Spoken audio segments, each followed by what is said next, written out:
Buongiorno, siamo ora in Italia. Bon, je vais arrêter là parce que comme vous le savez, je ne parle pas très bien l'italien.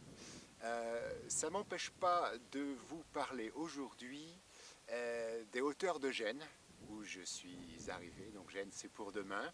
La dernière fois qu'on s'était vu, c'était au col du Mont-Cenis, et c'est tout juste s'il neigeait pas. Donc aujourd'hui, c'est l'exact contraire. Je crois que je suis en train de découvrir les difficultés de la marche avec la chaleur.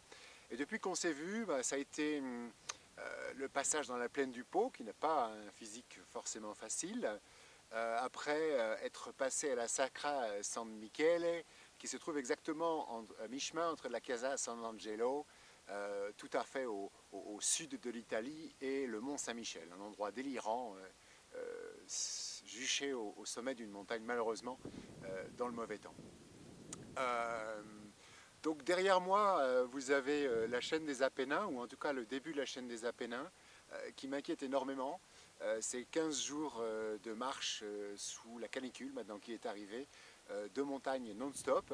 Donc je ne sais pas comment ça va se passer. Je dois dire que je ne fais pas tout à fait confiance pour une fois. Voilà, on va voir ce que ça donne. Et puis à votre droite et donc à ma gauche, vous ne la voyez pas, mais on peut deviner la mer derrière la ville de Gênes. Voilà.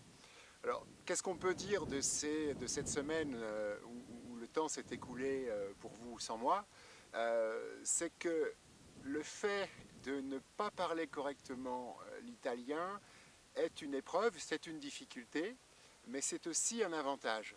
Parce que finalement, je me sens plus humble et plus nécessiteux finalement, au sens où François d'Assise l'entendait. C'est-à-dire qu'on vient plus facilement vers moi parce que je ne la ramène pas, en gros, en parlant italien. Je suis vierge de tout a priori et j'ai tout à apprendre. Et c'est vrai que ce peuple a des aspects tout à fait charmants, comme de, par exemple, passer une demi-heure, trois quarts d'heure pour vous expliquer comment est-ce que, pour trouver son chemin, il faut prendre la prochaine à gauche. Voilà, ça ne cesse de me réjouir. Voilà. Donc la prochaine fois, on se parlera en plein dans les Apennins. Donc je serai au cœur. Ça a l'air de rien, les Apennins, hein, mais les Alpes à côté, c'est rien. Parce que les Alpes, on passe un grand col, on descend de l'autre côté, et les Apennins, ça monte, ça descend sans arrêt. On va voir ce que ça donne. Gardons confiance. Au revoir. Arrivederci.